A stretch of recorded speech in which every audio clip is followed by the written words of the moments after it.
think it's time.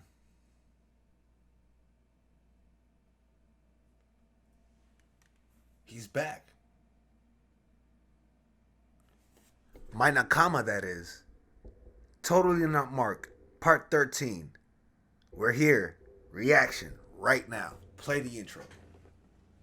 A journey of 1,000 miles must begin with a single step. Let's get it.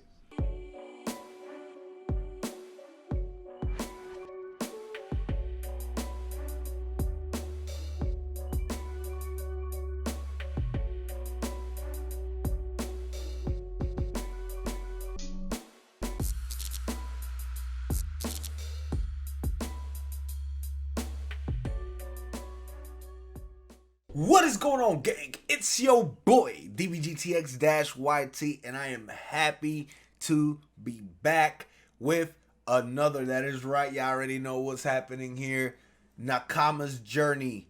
It has been 2 weeks since the last Nakamas Journey for my boy, Totally Not Mark, 100% reaction to the One Piece manga. What can I say? You guys killed the goal on the last 10 videos.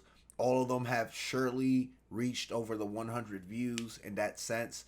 Little by little, they've been creeping up and they got over the 100 views. So thank you guys. And I definitely cannot stress enough. Thank you guys for developing a series that has brought a lot of One Piece fans together, a lot of people coming through, watching, reacting, talking to me in the comment section, subscribing to the channel. If you guys haven't subscribed, I don't know why you're here. I'm going to be straightforward. Like, at this point, if you're a One Piece hater or you don't like the channel, I don't know why you're here, man. Like, that's what we do here. But that's besides the point, because this is a Nakama's journey. This is not just my journey, seeing my reactions. This is actually seeing what my boy Totally Not Mark has to say about the experience he gains from each one of these arcs in this series. And obviously, we're about to head into the first arc, which is, I believe, the Sabaody, uh, the Sabaody Archipelago return and Fishman Island. I don't know if he's gonna cover the Fishman Island arc altogether, but let's check. Let's see what we got. And Mark, take it away. Without further ado, Nakama's Journey, Part 12. We're here. Y'all already know. DB, let's get it. Here we go. Started, Raleigh. What? You can't leave it there. Oh my God. Ha! Short break away, and I am ready to tackle the rest of this One Piece story. Fully energized to complete my quest to catch up with the rest of the world in this sprawling high-seas adventure spanning almost 1,000 chapters. Here we as I'm go. writing this video. But as of the last video, part 12's completion, I have covered 597 chapters of this Japanese novel, as well as the first major section of this story. And with that now in the books, I thought this week, in addition to covering the reuniting of the Straw Hat crew during their return to Sabaody, I thought it would be fun to also reveal my top 5 favorite arcs of the story and my personal ranking of all the Straw Hat pirates. I think I've got a decent enough. That's a pretty okay. In order to That's a badass way to come back. I get that. I'm hoping that with with God and luck on my side, of course health concerns, which has been a big thing with me over the past few weeks ever since we took a break. I'm hoping that I could go ahead and do that live stream that I promised you guys. So stay tuned, because I do have that. And if people enjoy the Nakama's Journey and want to be part of that live stream conversation about what you guys think about all these chapters that Mark, all these parts that Mark has released, and all that good stuff, and y'all want to talk about it, let me know in the comment section. You're more than welcome to leave a comment and let me know. Drop a W. That's it. Drop a W in the comment section if you think that's a good idea. I still stand by that I want to do that. I also want to see if I have some time, maybe hopefully in the future, I could go ahead and get an interview from my boy Mark, and let me know in a personal one-on-one to see exactly, what kind of, idea he had going into the series, all that good stuff. I got so much questions that I gotta ask my boy, my Nakama, is doing his thing. So let's continue watching the video. I know I'm talking. There's 28 minutes to go, so already the hype is starting. Rank them accordingly right now, and that's not even to mention my favorite arcs also. But before all that, let me say I am back. Yeah. By the way, I see your comments. Oh, Mark cries at everything. He's overly emotional. He needs to man up. First off, rude. But moreover, First off, really. I meant it when I said that before reading One Piece, I never cried while reading before. Now, do I cry while watching films and TV shows? Yes, like a fountain. But that's besides the point. I haven't just been resting during this vacation from the world of One Piece. I've been training. I've been watching The Notebook, Marley and Me, and Your Name on loop for the past 2 weeks straight. And I can now proudly declare that not only do I not cry, but I am also an emotionless vacuum, void of even the most fundamental basic level of humanity. So, with my newfound determination, let's open the story and get back to work.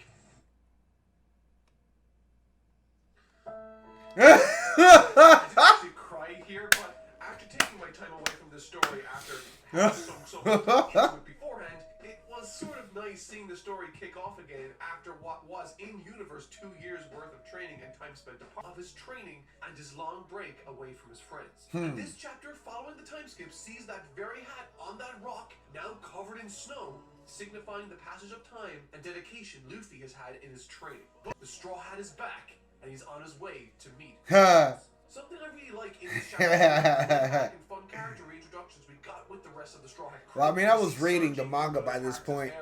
I was already reading the manga anyway, but we see Nami, and not to mention Usopp, who's gotten so much more buff. We see Chopper, Robin, Rayleigh, lots of reintroductions that filled me with all sorts of nostalgia I wasn't expecting heading back into this. However, the most interesting of this small collection of chapters comes in the form of this group of imposter Straw Hat pirates. Oh, Every these one of them idiots. pretending to be a particular part of the crew, drawing attention to their presence in the very area they were taken up.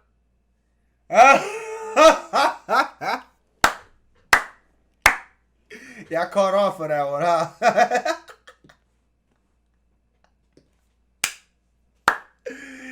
Oh, that's nice. I noticed that too when I was watching it the first time. I'm like, yo, their voices sound so familiar. Yeah, that's crazy. Yeah, good shit. Good eye. Good eye. Good eye. Editor, good shit. The real reason this crew is important is primarily down to them being the catalyst for the real conflict of the arc. You see, the reason I called this convenient earlier is largely down to the fact that had they not been at that archipelago that particular day, exactly 2 years from when Luffy sent that message, the real Straw Hats wouldn't have had any conflict really at all that day when they were leaving. But needless to say, they do.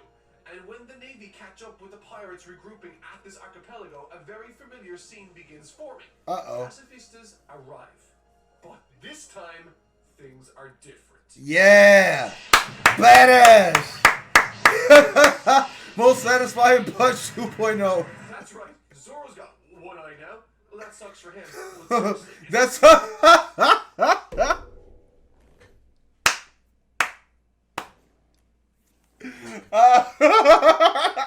that sucks for him, but seriously, don't do my boy Zoro like that. This really bad guy in the ranks of the fake Straw Hats that led them to be ultimately disbanded and taken over, who looks like he'll be important later considering how much focus he got on during these chapters, and, I mean, just look at that character design, is the humor and flavor.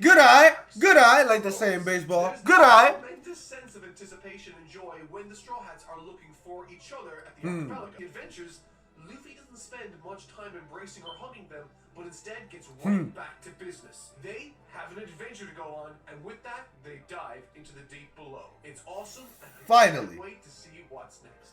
Fishman Island. Shout out to Duval, who kept the ship safe for almost 2 years. What a guy.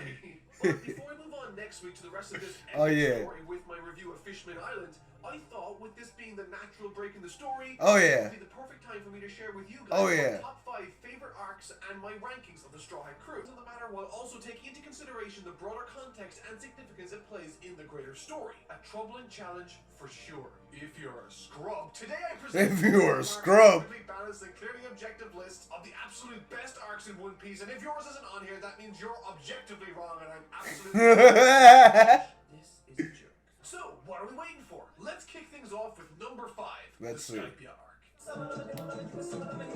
Oh.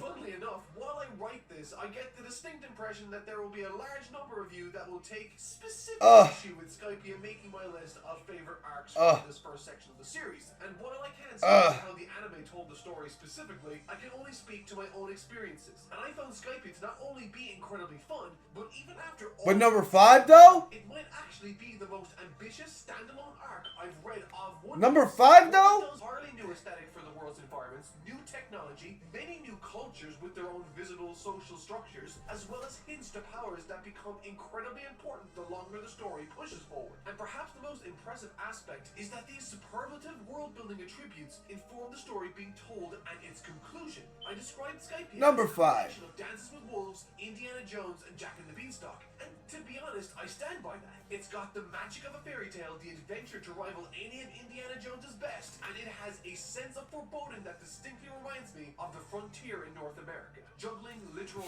The frontier of North America. And complex social dynamics that create such a specific flavor that it's unmistakably, specifically Skypiea. This arc I adored, and it has an identity more distinct than any other on this list. Number 5 though. Arlong Park. If you can't pay the cash, then you're out with the trash. If not for Arlong Park, this...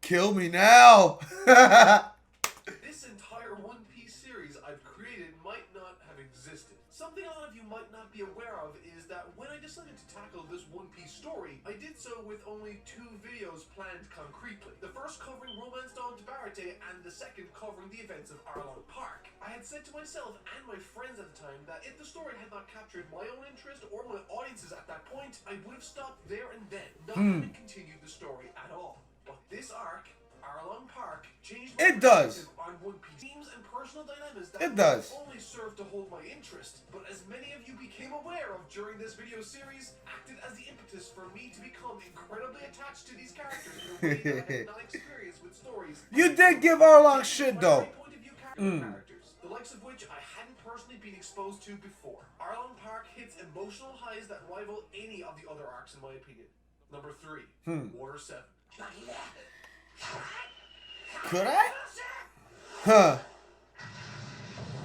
Yeah. I spent a shocking amount of time deliberating which I'd include on this list from the Water 7. Oh, the Water 7. Arc or Amy's Law. It was great. To be honest, I was a much bigger fan of Water 7 than the latter. Now, that's not to say that I didn't enjoy or love Amy's Lobby. No, it's the way Water 7 is set up.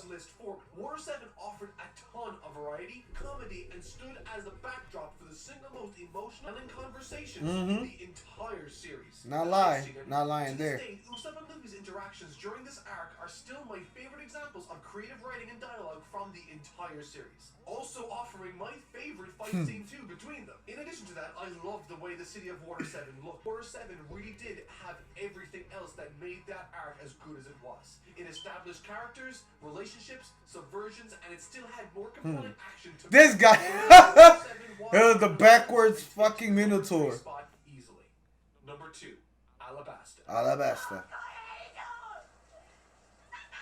I'm surprised this wasn't his number 1.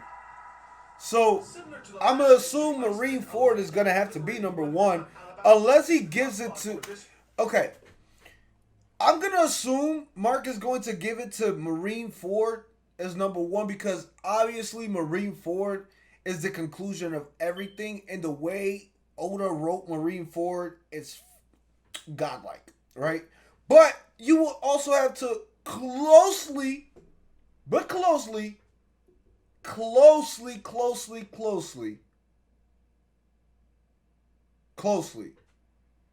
inspect and think that maybe Impel Down could take it.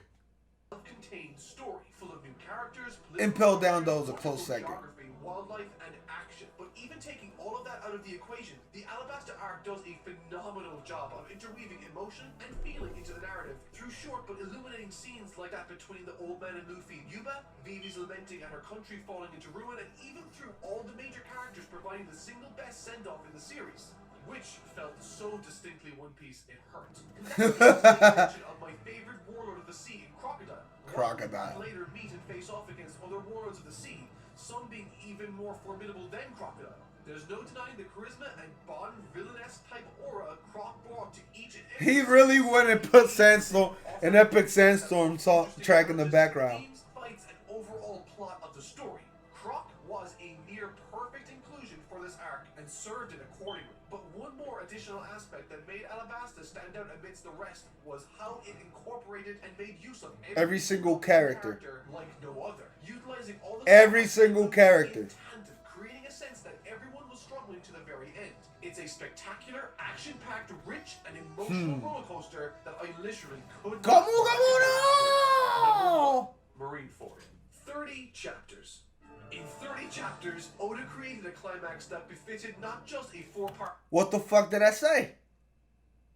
What did I say? What did I say? I said it. I said it. And there is no way he was not going to say Marineford.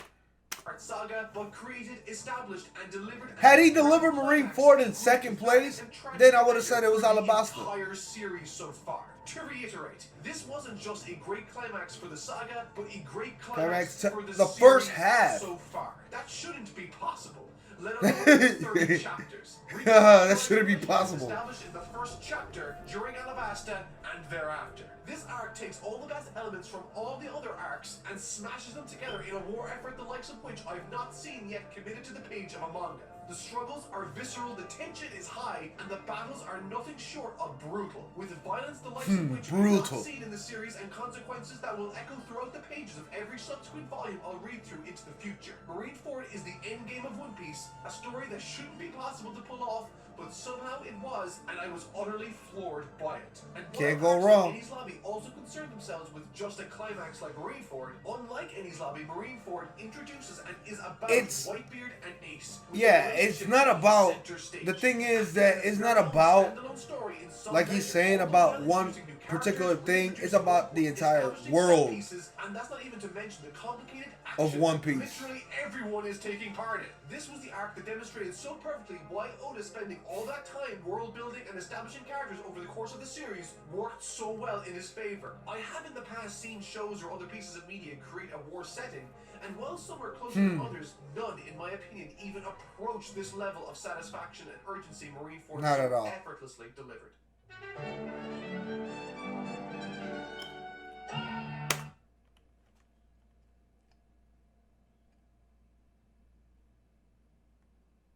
When you're a big stiff, I'm angry and I'm wet. What? I'm angry and I'm wet. Okay, time to rank all 9 of the Straw Hats. Don't hurt me. Between so many of them, but I had to make my decisions at the end of the day, so here they are.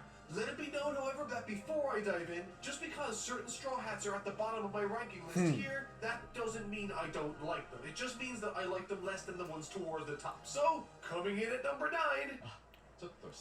I already knew it. I called it. Brook.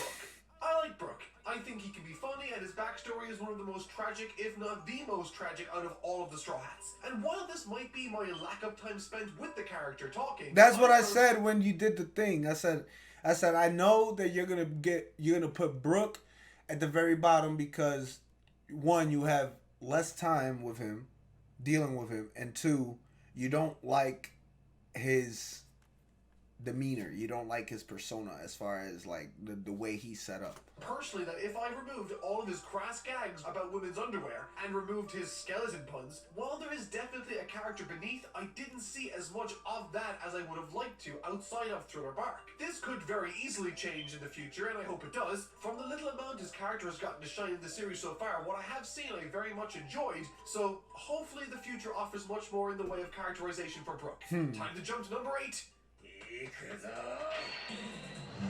Frankie! This goes without a doubt the same way. The toughest decision I made in the list. To say that I flipped back and forth between Frankie and the next Straw Hat on this list, Which is gonna be Chopper.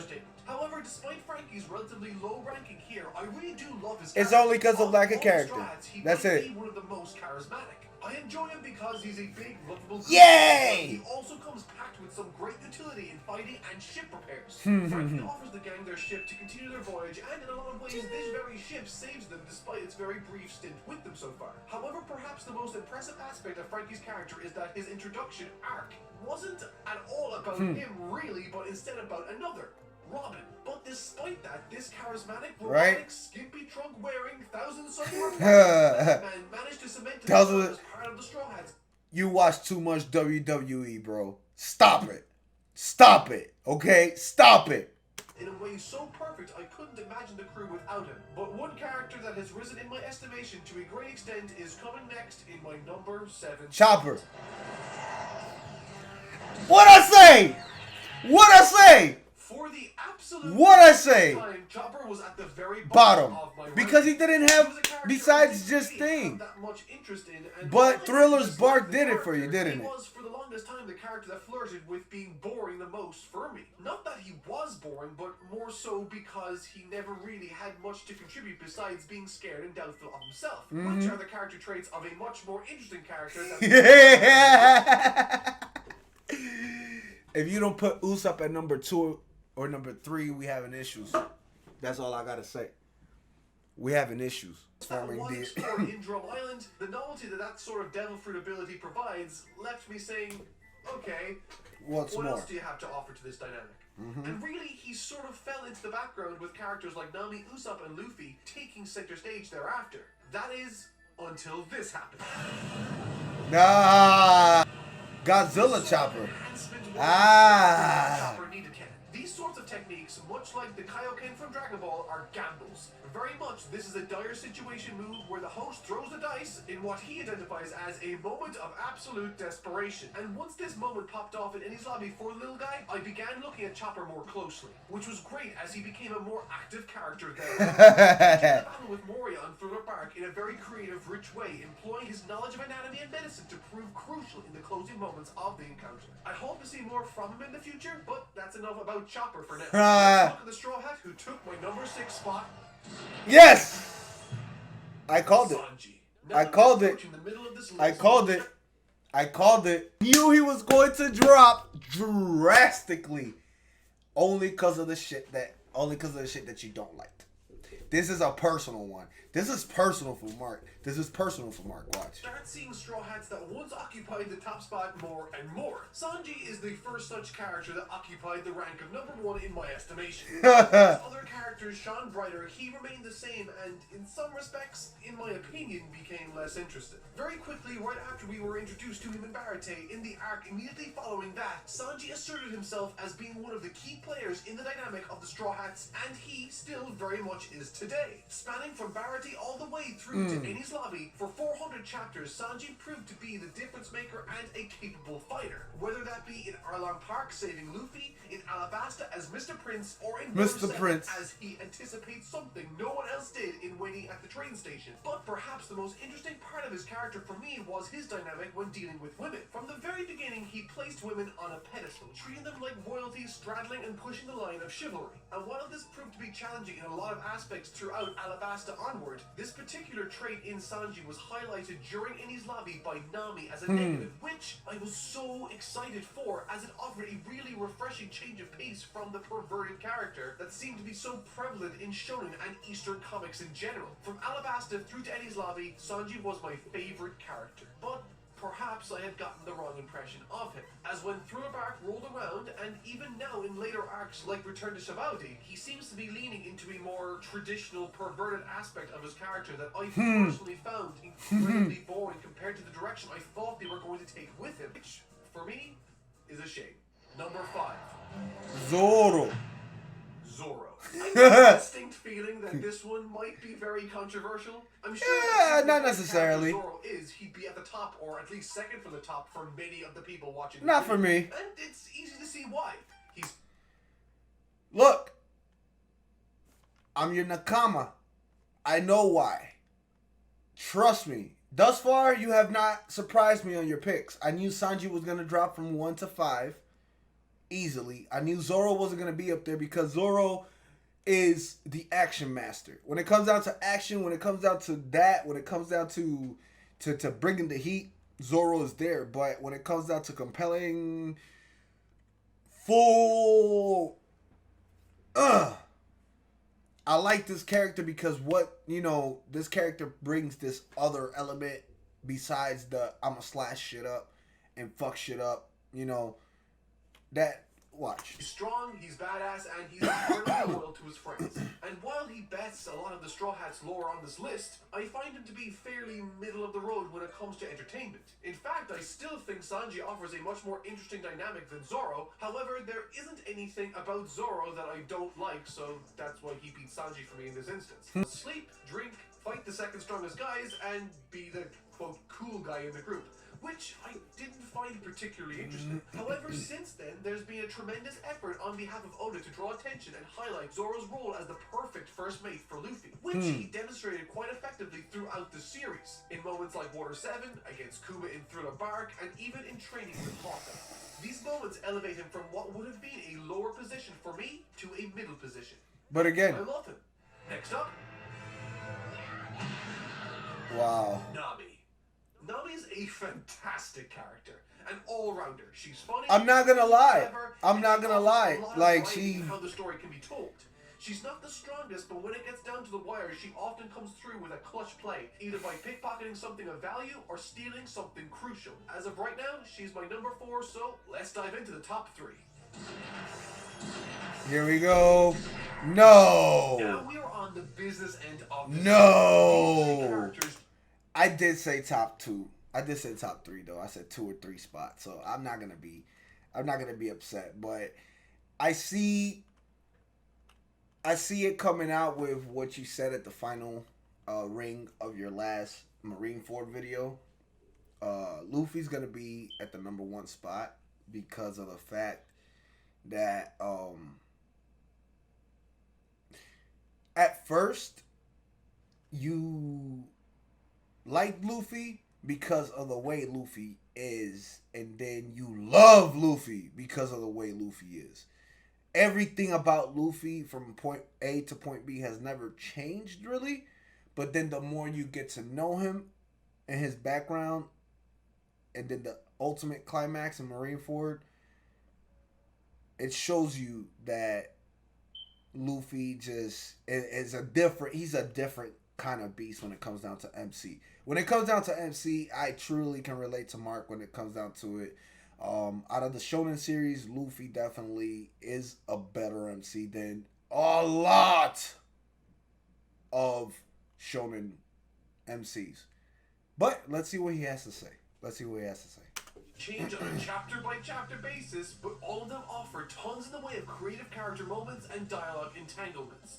And while Usopp is at number 3 here, he has on a number of occasions occupied the top spot also. Easily one of the best characters the series has produced, Usopp offers every story he takes a leading role in invaluable opportunities to utilize his fear and bravery to create Yes! equal parts tense and emotional in measure. Whether it be through his interactions with Nami, Let's and go. Park, his fight alongside Chopper against the Baroque Works in Alabasta, or his best friend Sogeking. And that's not even to make mention of the part he played in the single greatest dialogue exchange I've seen come out of Water 7 and this series. Usopp is amazing, and I will fight anyone who says otherwise. Thank But you. as of right now, there are 2 I find more interesting.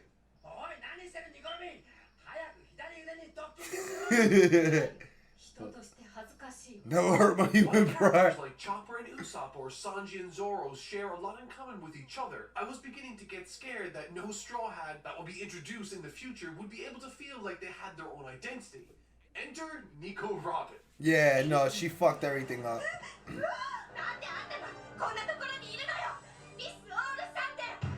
The way with which this character integrates herself into the story was, out of the Straw Hats, the most interesting to me.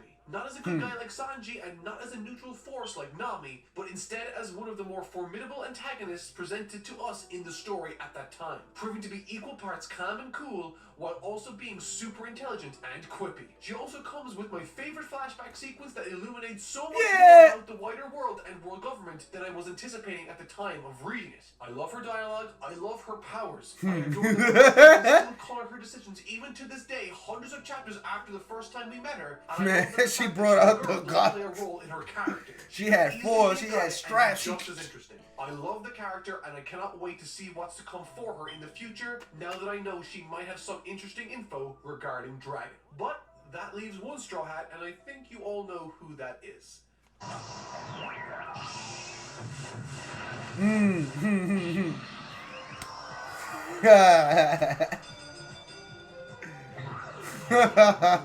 I didn't think I was going to like Luffy as much as I did throughout this Here we go.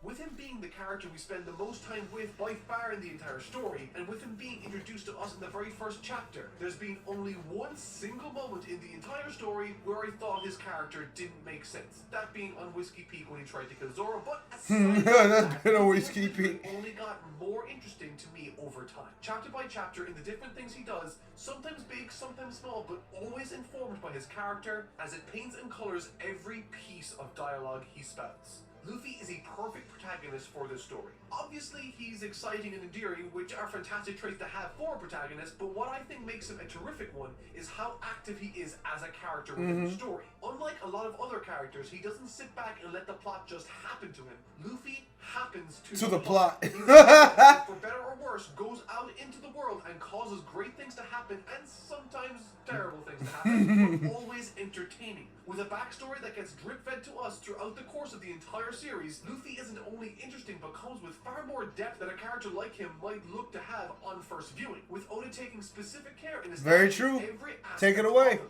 fleshing him out and forcing us to see him in a very visceral, believable way. And in doing so, he is now up there with Goku as some of my favorite characters in all of fiction. He's courageous, he's kind, and he's ambitious beyond measure. He makes the impossible seem possible. He's Monkey D. Luffy, and he's the captain and my favorite of the Straw Hat Pirates. It's been a minute. We're back. Totally not Mark. We're here. Nakamas Jouney, baby. Mwah. Love you guys. I hope you guys enjoyed the reaction. And if you haven't been watching these videos, obviously, y'all already saw me give y'all the ranking even before he even said it. I know who he was going to rank, and then no, it wasn't because I saw the Twitter poll or anything like that. It was essentially you watch the videos and you pay attention to the things that he's stating and how from week to week things changed and shifted. You could know and you understood how Mark felt about each and every character. Towards the end, I knew that Luffy was undeniably going to be either top spot, top 3 spot, based off the fact that Marineford, like he said, culminated with everything that we saw from Luffy little by little coming into full blast, and you're like, oh shit, that really has been the character, you know, and it's been shown like that. Same essence goes with Usopp. The same essence go with Usopp. Usopp, when he was introduced, you know, he was the liar, pants on fire kind of guy. And as you watched throughout the series, Mark has always was like, he's okay, and he's there, and he's here, and he's there. But it wasn't until Water 7, and even Skypia, before that, that it really opened up as to why Usopp is that best friend to Luffy. You understand what I'm saying? Like, Zoro is his, you know, co-captain. Zoro is the second in command, you know, but Usopp genuinely is Luffy's best friend. It's like, that's Luffy's best friend. If it makes any sense, at the end of it all, if there's a person that he would confide in telling the whole story of the One Piece journey, it'll probably be Usopp. Someone like that from the crew would be able to tell the story and be like, this was my best friend. I've never gotten that vibe off Zoro or anybody else. So it's just something I noticed. And that is why Usopp lands at number 3 in this list, in my personal belief. And at the end of the day, there's just a lot more that I could continue talking about. But this video is getting extremely long. So I'm going to go ahead and leave it there. If you guys liked it, make sure you hit the sub, the like, the share. Come back next week because we have Fishman Island in the Nakamas Jouney. All right? That being said, holla at your boy, DBGTX. Mwah. I'm out, baby.